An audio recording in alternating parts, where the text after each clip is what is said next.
Le projet Chikapa-Kamako, c'est 120 km de route à construire et bitumer entre ces deux villes, la construction sur le même style de la bretelle de 27 km qui mène à Kanjanji, la mise en œuvre de 3 postes de péage et paysage moderne, un port sec vers la frontière avec l'Angola, en plus de 10 km de voirie, dont 5 pour Kamako et 5 pour Chikapa. C'est un partenariat public-privé sur le modèle BOT qui a été choisi pour cet investissement qui sera mis en œuvre par l'entreprise israélienne Toa Investment. Le tout se fera sous le contrôle du Bureau technique de contrôle BTC et la surveillance de l'Agence congolaise des grands travaux ACGT. Mardi 13 février 2024, 17h en heure locale, Alexis Guissaro, à bord d'un bulldozer de la société Toa, a donné le coup d'envoi symbolique de ces travaux sous les acclamations des forces vives du Kasaï.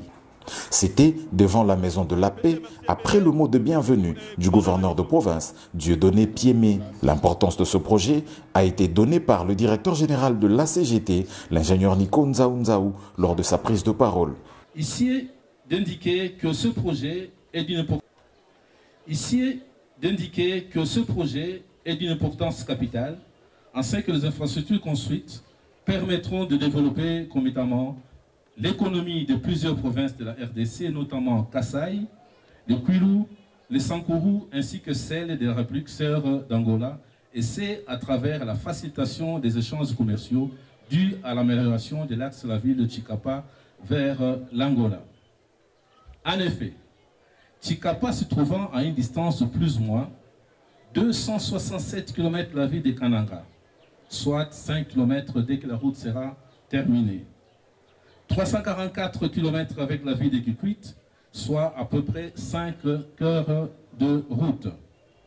120 km de Kamako, jadis 7 heures de route, mais la construction de cette route permettra de réduire la durée et avoir un gain de 5 heures de moins, ramenant la durée des trajets à seulement 2h30 et incitera à coup sûr l'augmentation de la production agricole et l'obtention facile des produits manufacturés de première nécessité au profit de la population riveraine.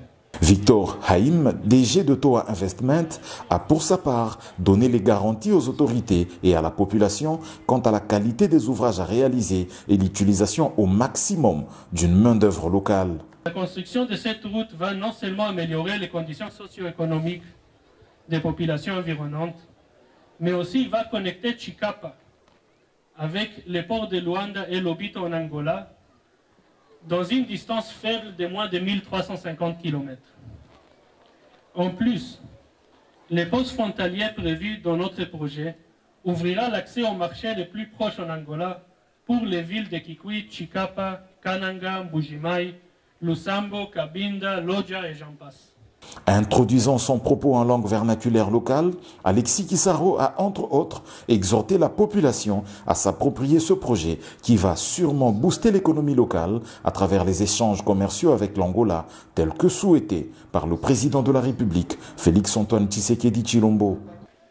Mandat Oyami Balé, il y a président Félix-Antoine Tshisekedi, et un mandat où attié un projet infrastructure, il y a Banzela, il y a l'aéroport, il y a port, à Tiango, vraiment, naïsika, il y a priorité à Liboso. Alors, bien abisso que Namanda Oyo a 6 priorités, Nakatiwana, infrastructure. Pour te dire que ceux qui nous ont égalité, développement égalité. A noter que la durée de cette concession est de 25 ans pour un budget de 208 165 761 $ américains et les travaux devront être exécutés en 24 mois.